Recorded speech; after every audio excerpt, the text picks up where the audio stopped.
Okay, it's 10:16, so let's get started.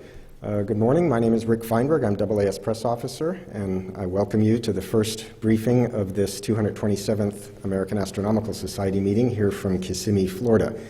In addition to those of you who are in the room, we have a webcast audience.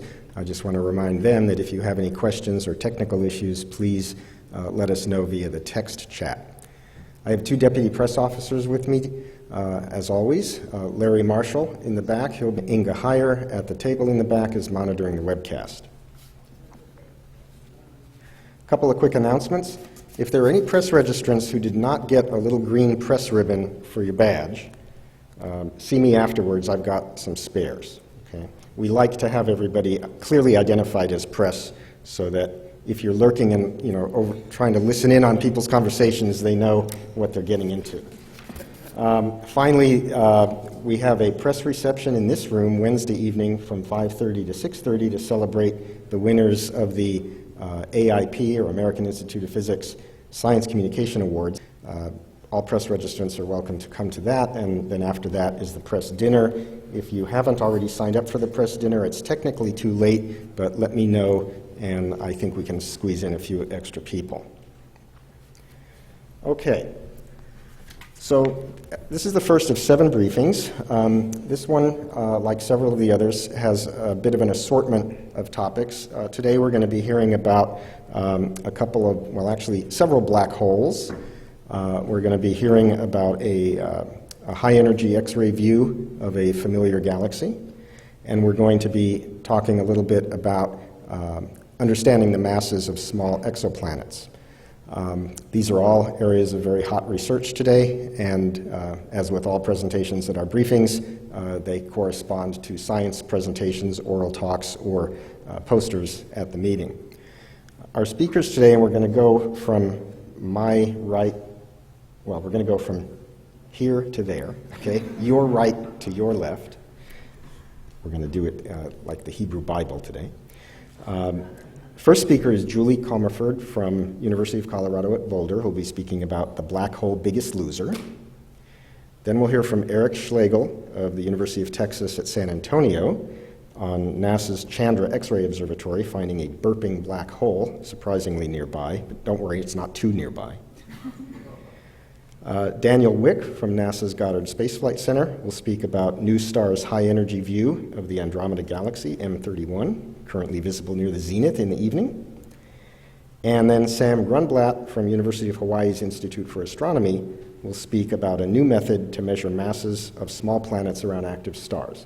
As we always do, we'll hear from each of the speakers in succession, and then we'll do the Q&A at the end for all of them. So if you are going to be asking questions, we'll ask you later to identify yourself and make sure you indicate who your question is for. All right, so with that, we will see if we can bring up the first presentation and turn it over to Julie.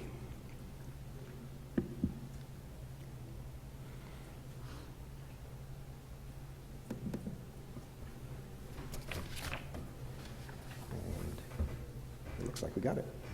Okay. Yep.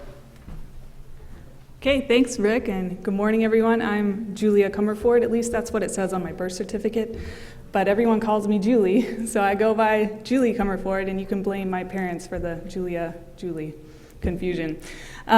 So I'm from the University of Colorado Boulder, and now that the new year has arrived, a lot of people are signing up for new gym memberships, and today I'd like to tell you about a black hole that's also been doing its work to lose a lot of weight in the stars that surround it. So to set the stage, every massive galaxy, including our own Milky Way galaxy, has at the center a supermassive black hole.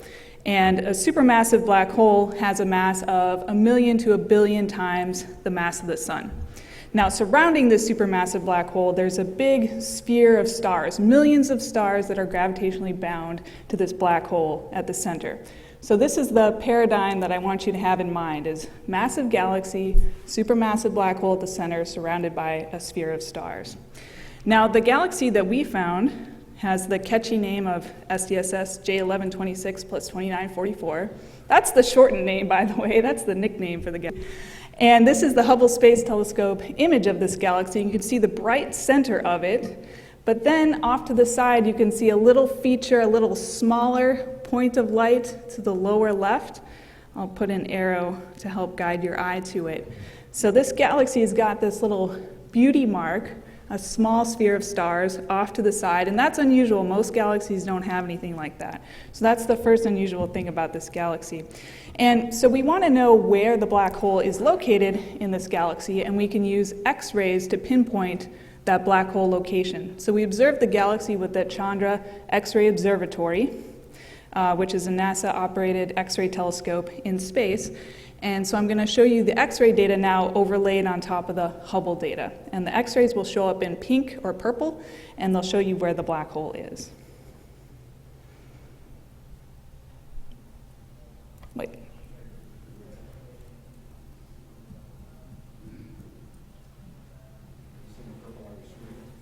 No. It's there? Okay. It's there, it's just light here. Okay. I have better resolution images. I'll show you at the end where to download them, where you can actually see the purple. But there's a big purple X-ray source at the center of the galaxy that shows there's a black hole at the center, which is where you would expect it to be. But then there's also a purple source where the arrow is pointing right at that smaller cluster of stars. So this galaxy has not one, but two supermassive black holes in it. And the way you can create a galaxy with two black holes is through the merger of two different galaxies. So you start with two galaxies, each with its own central black hole. You combine them together, collide them together, make a new bigger galaxy, and you bring the two black holes into the new galaxy that you've made. Now these two black holes, they're eventually going to combine themselves and make a new bigger black hole, but we happen to catch this galaxy in the phase before the black hole combination, when we can still see the two black holes well resolved and separated from each other. So this galaxy has two black holes in it, and to distinguish between which one I'm talking about, I'm going to give them names now. So the main one in the center is the northern black hole, and the one off to the lower left associated with that beauty mark, that's the southern black hole. And so the northern black hole, it has the typical amount of stars associated with it that you would expect for a nice supermassive black hole. So it's the boring one. It's at the center of the galaxy where it's supposed to be. It has the right number of stars. It's doing what it's supposed to be. Now the southern black hole, that's the interesting one, because it only has that very small sphere of stars associated with it. So it has much fewer stars with it than we would expect there to be. So the question is, why are there so few stars associated with that southern black hole? And the answer may lie in the galaxy merger itself. So we created this galaxy through the merger of two other galaxies, and when two galaxies merge, there are very strong gravitational and tidal forces that can strip away the stars from around a black hole. So this southern black hole could have started out with the right number of stars, and then when it went through the merger, those stars got gravitationally stripped away, so that now we see it only with very few stars around it. And so, in effect, this would be the southern black hole going on a crash diet where it loses most of its weight in stars in the course of this merger with the other galaxy. The other option is that maybe that southern black hole, instead of being a supermassive black hole with too few stars, maybe it's actually a lower mass black hole that's called an intermediate mass black hole. So you remember the supermassive black holes, they're the ones with masses 1 million to 1 billion times the mass of the sun. These intermediate mass black holes have only masses of 100 to 1 million times the mass of the sun, so they're one step down. They're kind of the intermediate phase between the stellar mass black holes and the supermassive black holes. So maybe this is actually an intermediate mass black hole, and that would be interesting because there are very few of these known. They're very hard to find. They're very rare, but they're interesting because we think they might be an evolutionary stopover in the process of building supermassive black holes. So intermediate mass black holes might be able to grow in mass and one day become supermassive black holes. So that's why they're so interesting. So the idea is that maybe instead of this being a supermassive black hole that doesn't have enough stars around it, maybe it's an intermediate mass black hole that actually has the right amount of stars, because the lower mass black holes should have fewer numbers of stars associated with them. So to summarize, we found a galaxy with two black holes in it that were brought together through a merger of two galaxies. One of the black holes has only a small amount of stars associated with it. This could be either because it lost a lot of the weight in its stars during the course of the galaxy merger that created SDSS J1126, or it could be that the black hole is a rare example of an intermediate mass black hole that has the right amount of stars with it but is growing to become a supermassive black hole one day. And if you're interested in more information, I put together a website that has a copy of these PowerPoint slides, Colorado's press release, the paper that we published in Astrophysical Journal with these results, and then also the images where you can see the purple, with or without the arrow pointing to the southern black hole, and in various sizes of JPEG and PNG. And I'll be here at the AAS all week. I'm happy to meet up or talk on the phone. All right, thanks.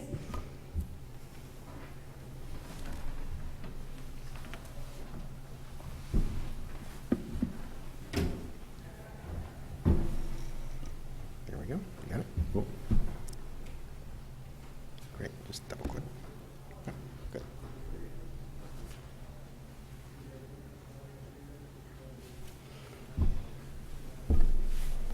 Well, good morning. My name is Eric Schlegel. I'm here to talk about NGC 5195 and Messier 51. I'm leading a small group of people. I know Laura is in the room. I know Christine is at the meeting.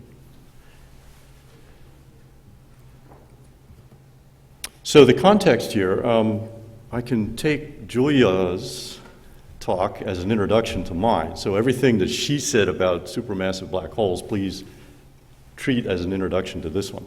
So the context here is that if you look at a true color optical image of a spiral galaxy, you see blue radiation in the disk and orange in the core. If you look at ellipticals, they tend to be orange. That's telling us that there's not a lot of star formation going on in the nuclei of galaxies or in ellipticals. The question is, how do you get rid of star formation? The easy answer is, well, you get the gas out of the galaxy. No gas, no star formation. Now you've just backed the problem up and said, well, how do you get rid of the gas? So the people have been thinking about how you use the supermassive black hole at the center of galaxies to try to get rid of the gas in the ellipticals and nuclei of spirals. So over the past 6 to 9 months, I've been accreting papers on feedback and slowly figuring out something about what this is going on. So the optical context, here is what Messier 51 looks like. Just if you don't happen to have an image in your mind. The lower galaxy is 5194, the spiral, it gets all the attention. The poor companion gets very little, and I think that's going to change. So this is a zoomed image of, again, an optical image of 5195. I've registered what I'm going to show you in the next couple slides. So the nucleus of 5195 is the black object at the center. That's presumably where the supermassive black hole is. And now let me bring up the Chandra image. So you can see that the nucleus, if I shift back and forth, the nucleus is right there. What I'm looking at are the clouds south of the nucleus.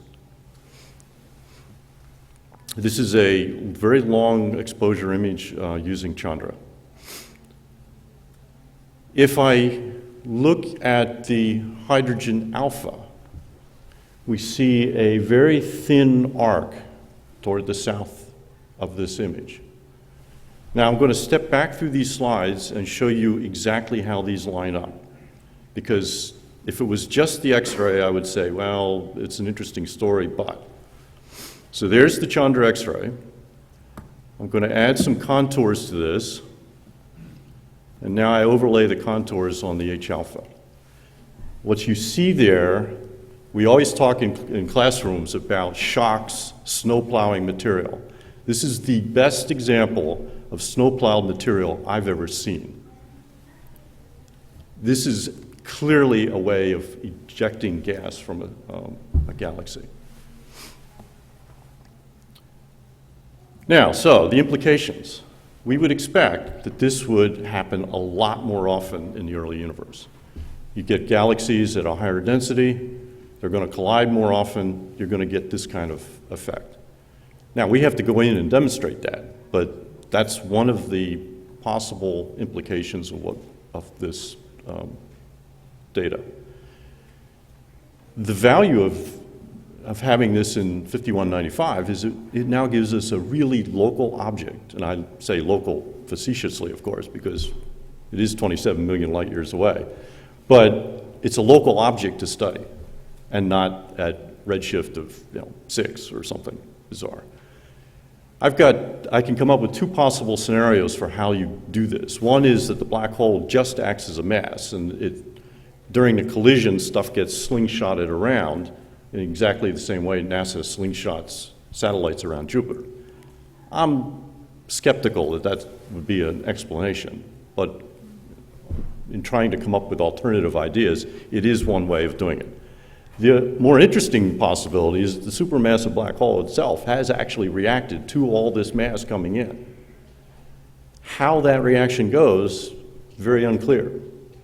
But I think it's clearly something that's worthy of study at other wavelengths. I'm going to be spending the next couple of years trying to follow up this observation. In addition, using simulations to try to do it. So I'll be around until midday Friday, and I'm willing to answer questions, and there's my contact information.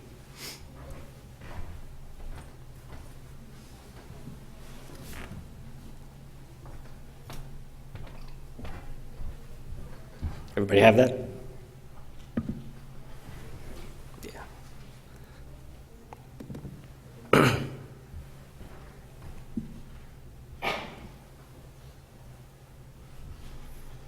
So hi, I'm Daniel Wick, or Dan as most know me, and Danny as some others know me. I can't blame that on my parents, but I only have myself to blame for all these names. So call it any of those is fine.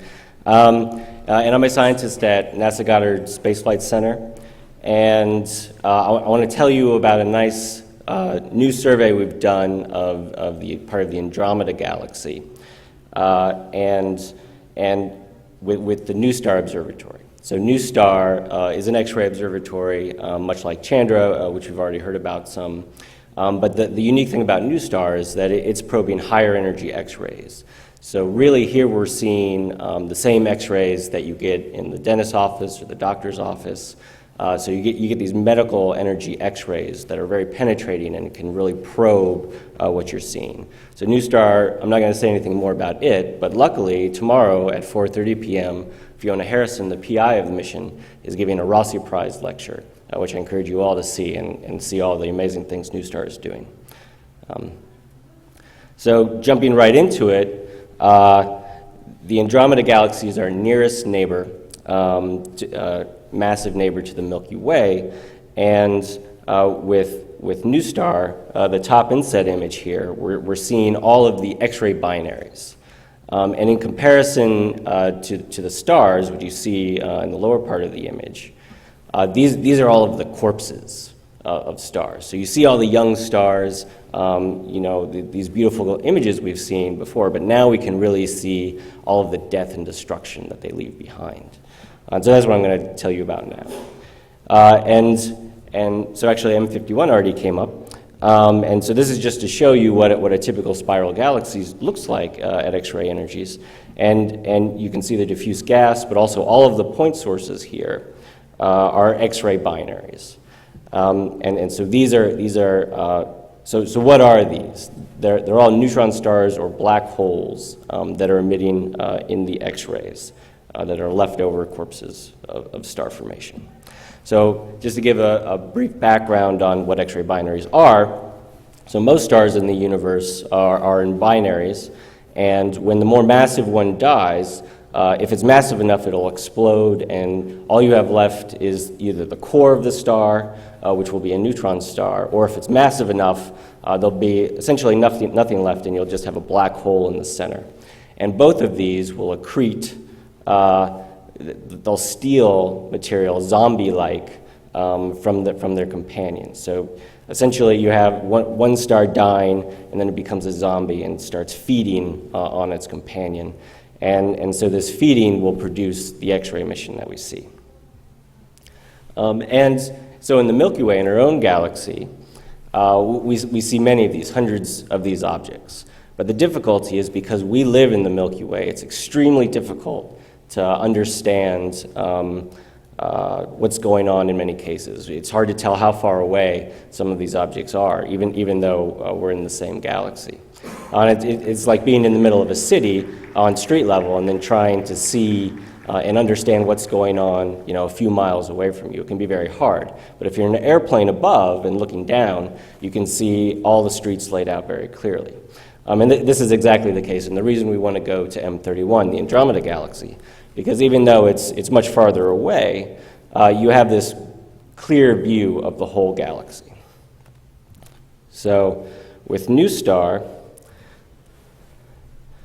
we're able to zoom in on a portion of the galaxy and study what's going on with those dead stars there. So with the observatory, we didn't just take all of the data all at once, but we parceled it out over a 9-month period. And the reason for doing this is we want to see if these binaries are changing. They can be very active. We know this from the binaries in the Milky Way. And so we want to see if that's the case here.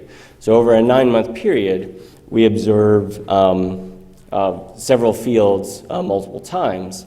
And one thing you might notice here is that the colors, although it's hard to tell, don't actually change when new data comes in. And this is a big surprise to us. We were expecting the colors to change a little bit. And this is showing changes in how these black holes and neutron stars are feeding on their companion star.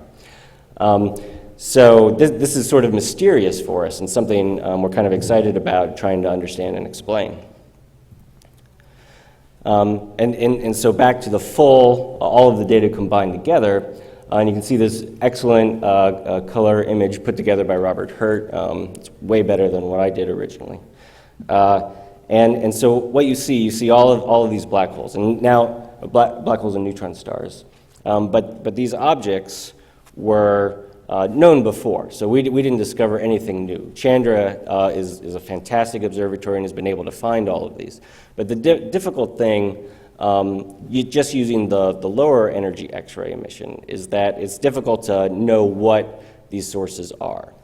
So, for example, these 4 sources were all thought to be, there was a good argument for thinking they might be black holes. But with NuSTAR, just from looking at the colors, we can tell that they're almost certainly neutron stars and not black holes. And the way you can tell that is that they appear yellow here. So things that are yellow or yellowish are more likely to be neutron stars. And if something were very red or very blue, then you would think it was a black hole. So the way I kind of think about this is that Chandra, they're sort of like cops on patrol and within a city. And so they're out and they're the first responders to all crimes. And if there's, they'll stumble upon a corpse. They're very good about knowing a corpse and can identify some things about it, but you really need to bring in the detectives to, learn more about the ID of the corpse. Not to get too morbid here. So it's sort of like, it's very much like CSI. So NuSTAR is the CSI team coming in, really trying to identify what these objects are. And there have been many spin-offs of CSI, apparently a new one, CSI Cyber, which I hadn't heard about. So I suggest something like CSI Andromeda, where we're really coming in and finding out what these X-ray binaries are. So just to give a quick summary of the takeaway points. So NuSTAR is the first telescope able to focus these medical energy X-rays, so the really penetrating ones that can tell us a lot. The way we've observed this is to try to see if there are any changes going on in the accretion of these X-ray binaries, in the state of the emission. And the weird thing we found is that it doesn't appear to be the case. They seem to be mysteriously stable over a 9-month period. But the real power that we've been able to put on the Andromeda galaxy is just using the colors made available by NuSTAR to identify black holes and neutron stars in the portion of the galaxy we've observed. And the big picture here, why do we care about X-ray binaries in the universe as a whole? They are very important in sort of the feedback processes that Eric talked about. And they affect how galaxies look. So in the very early universe, these binaries are really heating up the gas nearby, and they're changing how stars form, and which ultimately changes how galaxies look, both in the early universe and today. So thank you.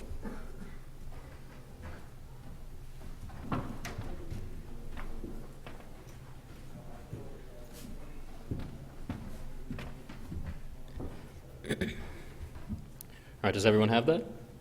Great.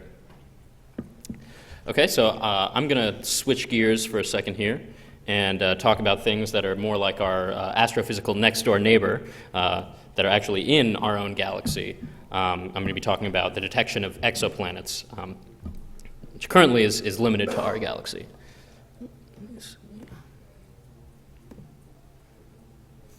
Oh, that's the very last slide.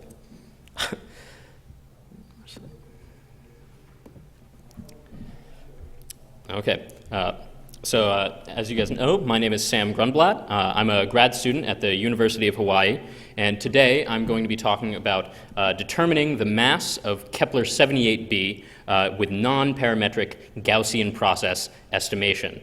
And now I realize that the last part of that title is a whole lot of statistics jargon, so I'd like to redefine my talk as a new method to measure small planet masses around active stars.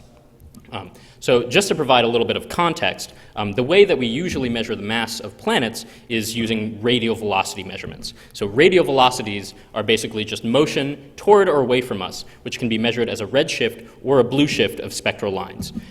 This can come from things like stellar proper motion, activity on the surface of the star, or reflex motion due to a planet's gravitational pull. As the planet orbits the star, it'll pull the star back and forth due to the planet's gravity.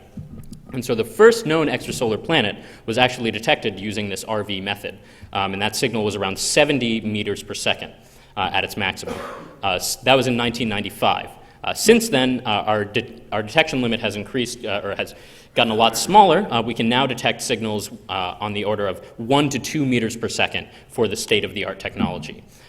This is comparable to the radial velocity signal from the activity of stars, or the sun, which is also around 1 to 10 meters per second. However, the radial velocity signal of Earth is only 9 centimeters per second, more than an order of magnitude smaller than the stellar activity and our current detection limits. So, if we want to be able to detect planets like Earth using this radial velocity method, we need to be able to account for stellar activity. In addition, we also need more precise detection technology, but we can use a scaled-up sort of system, or a scaled-up test case to address that. And so that's where Kepler 78b comes in. So Kepler 78b was detected by the Kepler mission in 2013 by a grad student at MIT, Roberto Sanchez Ojeda, and he found this planet with an ultra-short period search. He was searching for planets with periods less than 4 days and found this planet which orbits the host star in 8.5 hours. So that means a day on our world is about 3 years for Kepler 78b. However, the radius of this planet is similar or comparable to Earth. So immediately, two teams became quite interested in this system and followed it up with these state-of-the-art radial velocity methods. And both of these teams ended up publishing their measured masses of these planets on the same day in October 2013, and they found that the masses were consistent, that they could, effectively measure the mass of this planet. However, in order to do so, they were using a parametric model. And so I'm not really going to go into the details of what a non-parametric Gaussian process is right now. If you are interested in that, I'd encourage you to look at my talk that was, my paper, which was published in the Astrophysical Journal in August of last year, or come to my talk later this afternoon. But the important take-home point is that when you have a parametric model, you're assuming that for any given time, you have an exact idea of what that radial velocity signal should look like.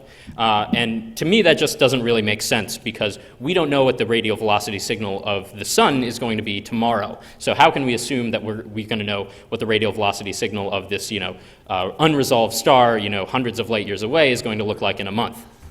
So what I did was used a non-parametric model, which took the data that we had and saw how it was related to each other, and sort of used a function to describe how those, how the data was related without, tying it down to sort of one-to-one relation. And so the way I did that was I modeled the Kepler light curve of Kepler-78, and as you can see, there's definitely some sort of periodic activity that's going on here. And so what I was able to do was use a quasi-periodic model to describe the Kepler light curve. This allowed me to place a prior on my model of the radial velocities taken by the HARPS North and the high-res teams, the two state-of-the-art radial velocity instruments that were used by these previous mass studies. And so I could model the stellar activity in the radial velocity measurements, but being sure that I was modeling the stellar activity at the stellar rotation as seen in the photometry without without sucking up basically the planetary signal, which is at a much shorter orbital period. So by doing this, I was then able to subtract off the stellar activity signal, fold all of the data that I had at the known orbital period of this planet, and extract this planetary signal, which can be seen as the sinusoid here. And so I was able to calculate this Doppler amplitude, which could then be turned into a mass, which I've placed on the right here in red. And as you can see, it's consistent with the masses that were reported by these earlier earlier studies. And we can place a tighter constraint on Kepler-78b's composition. As you can see, it's very consistent with an Earth-like composition. It's on that Earth-like composition curve. And is also one of the closest known extrasolar planets to Earth. So the green squares in the corner correspond to Earth, Venus, and Mars, and the black dots correspond to other known extrasolar planets. So as you can see, Kepler-78b is one of the most Earth-like planets that we've discovered to date. So this was a great success for this non-parametric model. We were able to calculate the mass of the planet to slightly better but comparable precision as these previous studies. We can also use this Gaussian process method to describe the variation in stellar light curves, similar to what I did with the Kepler photometry. This is an example of another study that's been done where the noise, the stellar activity, was modeled by this Gaussian process, this non-parametric method, so that you could then remove that stellar activity noise and get a higher signal-to-noise transit of this planet from the Kepler data. This is work done by Tom Barclay last year. In addition, these sorts of models will be important for finding Earth 2.0, so to speak. As I mentioned earlier, we're still an order of magnitude away from being able to detect an Earth-like signal with the state-of-the-art technology. But another thing but eventually we can assume that we will get there. But once we do, we're going to be looking at longer time baselines. As I mentioned before, the orbital period of Kepler-78 was 8.5 hours, less than a day. But if you want to be looking for longer orbital period planets, such as the Earth, you need to be looking for multiple stellar rotations. And over the courses of those stellar rotations, you can't be sure exactly what the star is going to look like every time it comes around. And so if you want to be able to do that accurately, you need to be able to use a non-parametric model as opposed to a parametric model. And a test case for this has already sort of been identified. The Kepler-10 system has over 6 years of radial velocity measurements. But when you look at subsamples of this Kepler-10 system, you notice that the mass that you calculate for those planets varies by over a factor of 2. And so these radial velocity data should be published in the upcoming weeks, and I'm really looking forward to trying to use my Gaussian process model to describe the stellar activity at this very long term. So just to summarize, I was able to develop a new, more robust method to measure the mass of a planet. We were able to reproduce the result of these previous studies, finding a consistent mass for this planet, and take an important step toward measuring the mass of Earth 2.0. Thanks for listening, and if you guys have questions, I'll take them.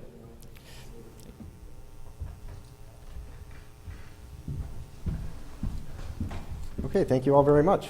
We're going to take questions from the audience first, and then we will go to the webcast.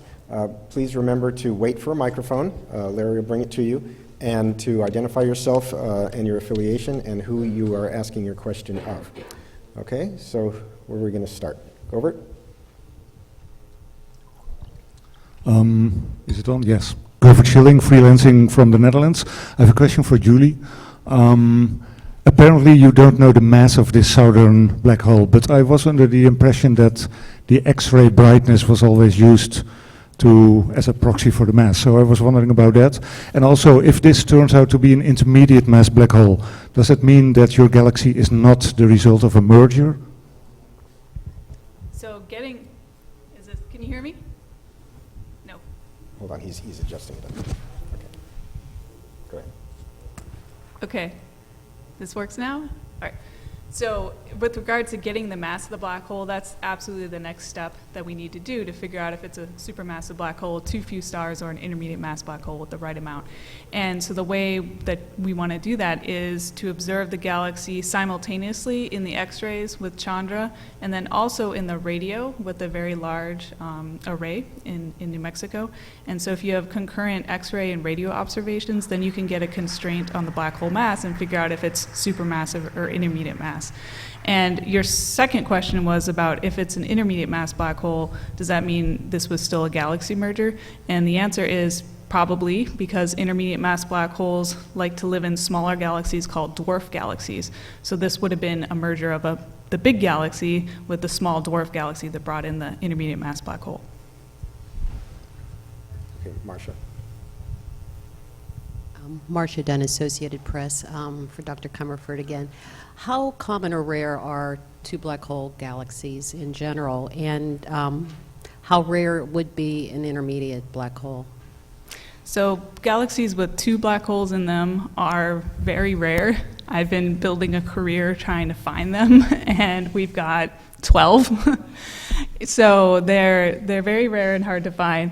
And then intermediate mass black holes, they're very hard to find as well, because it's hard to pin down their masses to know that they're in that intermediate mass range. So I was talking about you need these concurrent X-ray and radio observations as one example. And the other thing about intermediate mass black holes is it's hard to know where to look for them, because dwarf galaxies are very faint. It's hard to find them, or sometimes you might see intermediate mass black holes in the outskirts of larger galaxies, like may be the case here.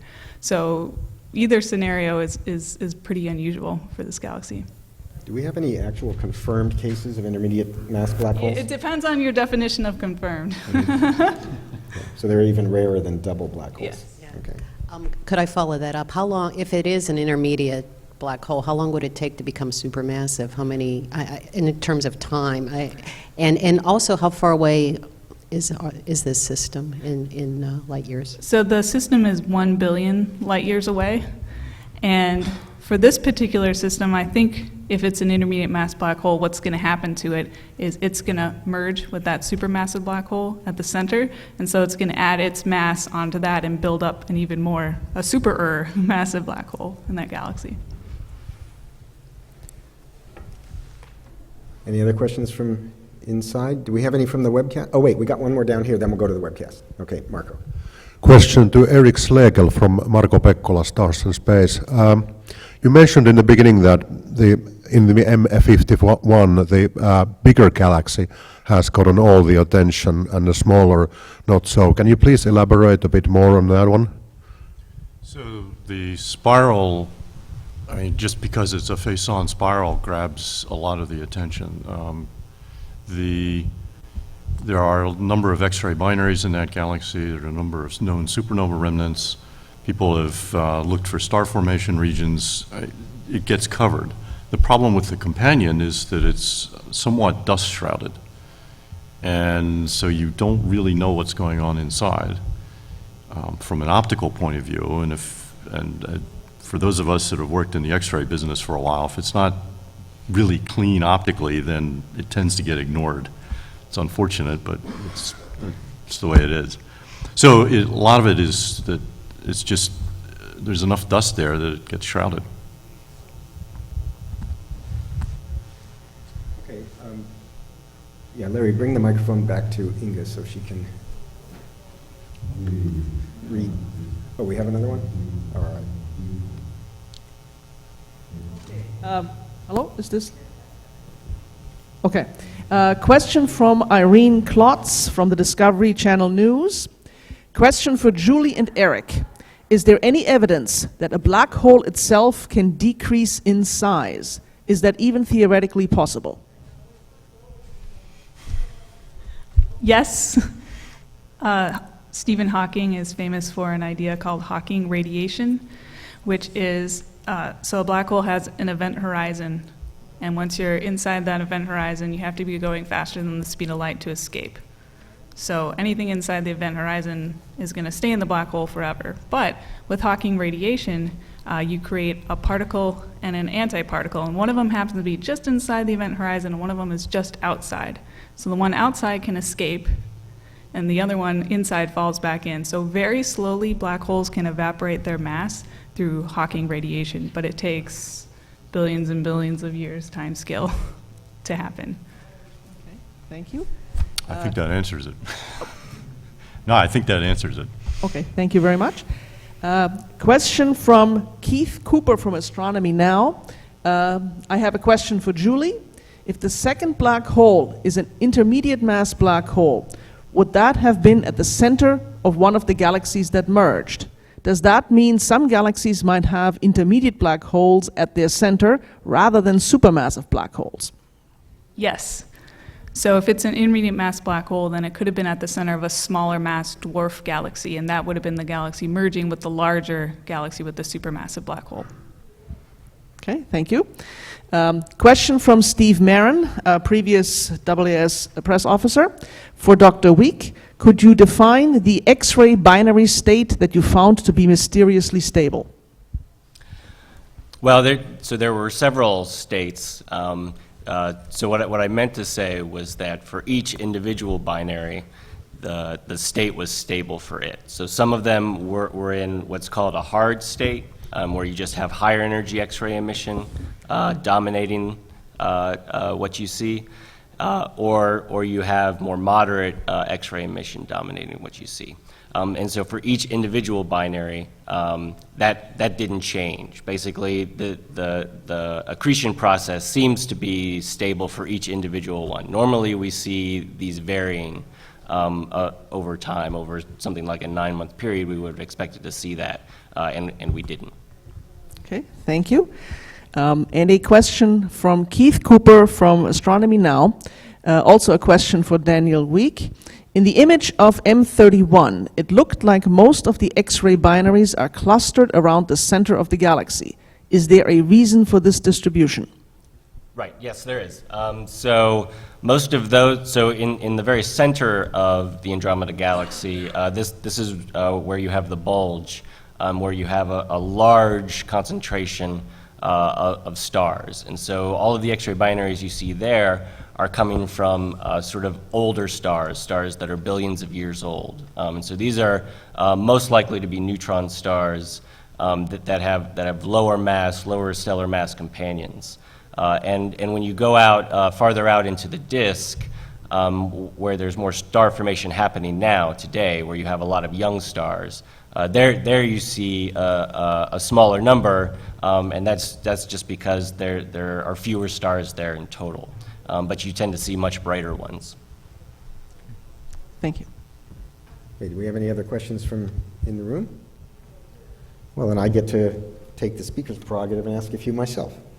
So I'll go down the line. So first for Julie.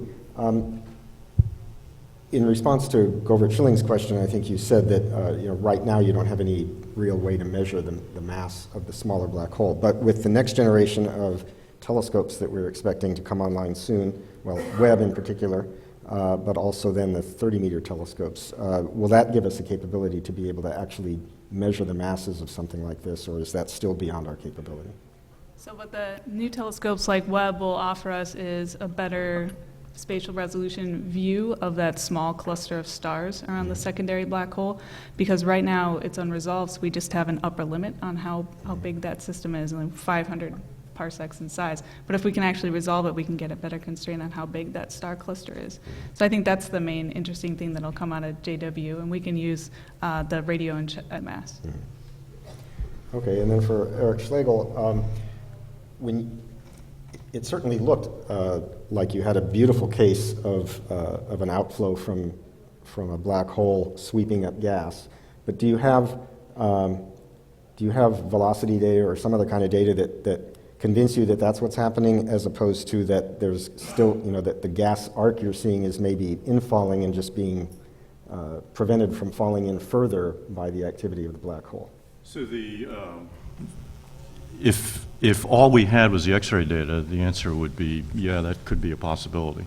But thin arc that lies outside that's a shock, that's snowplowed shock material. Okay. So that is going outward. Okay. Interestingly enough, the people that published the hydrogen alpha image reported in their paper that this looked like a shocked emission, but we don't understand what the mechanism is. Well, now we do. It's the X-rays that are, plowing outward from the central black hole. Okay. So it's going out, not going back. Pretty ironclad. Yeah. Okay. And then for Daniel Wick, the colors in the composite images gave you a better idea of which of the binaries might have neutron stars or black holes. There was one object in particular that was very, very blue, but it looked like the only one that was really blue. And you also, so my first question is, are you pretty convinced that's a black hole? And then my follow-up to that is that you mentioned that if they were blue or red, they were more likely to be black holes. So what is it about, at opposite ends of the color spectrum, highest energies, lowest energies, what is it that makes both of those more likely to be a black hole? Thanks. Great question. To your first point, I was kind of hoping to get this question because the answer is that very blue object we don't think it's a black hole, in fact. So do you want to take back everything you said then? Well, to get back to what I did say about if they're more blue or more red, then they're more likely to be black holes. This just has to do with the sorts of states you see in the accretion processes. So sometimes what you're seeing, you might see like a jet that's coming out of the black hole or some sort of corona, and so this would make the emission very blue. But other times you could have just the disk itself. You're just seeing the disk glow. And in that case, it's more red. Mm-hmm. And it just so happens that neutron star binaries tend to be sort of in between for the new star energy range that it's sensitive to. And so you see this more yellow glow for neutron stars. So that's the general picture. But that very bright blue object is actually sort of a weird oddball. And we've known about it before we took these observations. And the one great thing about what NuSTAR's been able to do is it's identified which of the Chandra sources is producing the emission seen by another telescope that's in a catalog. So we've been able to identify that, but because we have this very large coverage with multiple telescopes looking at it, we can tell from its detailed spectrum that it's more consistent with a neutron star. But this is ongoing work, which is why I didn't bring it up. And Mihoko Yukita at NASA Goddard is working on that, and she's writing up a paper on that now. Okay, very good. And then finally for Sam, I have two questions. The first one is you made a point of explaining that there's a need to extract the planetary signals against the stellar activity noise. Can you describe in a little more detail what it is that produces stellar activity noise, and what exactly you mean and why there's periodicity there? Sure. So basically, when you look at a star, you get a radial velocity shading, and so you can see that light on the side of the star that's moving toward you is going to be blue shifted, whereas light on the red side, the side that's moving away, is going to be red shifted. Now assume you have something like a star spot, and because of the wavelength range that you're looking at, that star spot is effectively just a black spot on the surface of the star. And so as that black spot moves from the blue side to the red side, it's going to produce, this radial velocity shift. It's going to basically offset the balance of, red and blue shifted light from the star. Now, as those star spots, appear and disappear over, the course of a few stellar rotations, perhaps the star becomes more active depending where it is in its activity cycle, that's going to produce a whole bunch of changes in that radial velocity signal that we can't really account for, perfectly parametrically unless we know exactly what the star looks like at every single moment. It would be equivalent to predicting the sunspot cycle in great detail. Exactly. Okay, which you can't do. Right. Okay, so then my other question concerns the methodology you used. Did you adapt a statistical methodology that's been used in other areas of astronomy? And if not, now that you have adapted this methodology for your purposes here, is it more broadly applicable to other areas in astronomy, whether in exoplanets or anything else? Yes, absolutely. So this model has been used in astronomy before. So I believe in 2012, Neil Gibson actually used this to model instrumental systematics that were seen in transit measurements that were taken with the Hubble Space Telescope.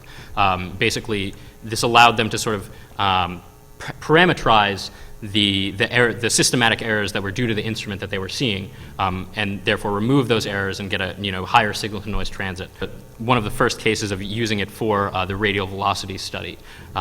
I believe it's now being used by some other teams at the University of Oxford to do sort of similar stuff, model the radial velocities with this Gaussian process method, and people are now trying to incorporate more and more sort of stellar activity parameters into that model to get a better idea of how the activity of a star would evolve. So yeah, absolutely, it's definitely applicable to basically any time you have some sort of systematic error that you see in multiple measurements but want to get rid of, something like this Gaussian process model would be applicable. Well, then we will wrap it up. Once again, I want to thank all of our presenters today for sharing with us these interesting new results. We will have another briefing this afternoon at 2:15. The subjects of that include a couple of results from a new survey being done with the Very Large Array Radio Telescope, as well as some results from Spitzer and Wise, infrared astronomy on runaway stars, and a presentation on resolving a 40-year-old mystery on the size of gas clouds in the very early universe at high redshifts. So with that, I'll thank all of you for coming. Thank you for those of you who tuned in.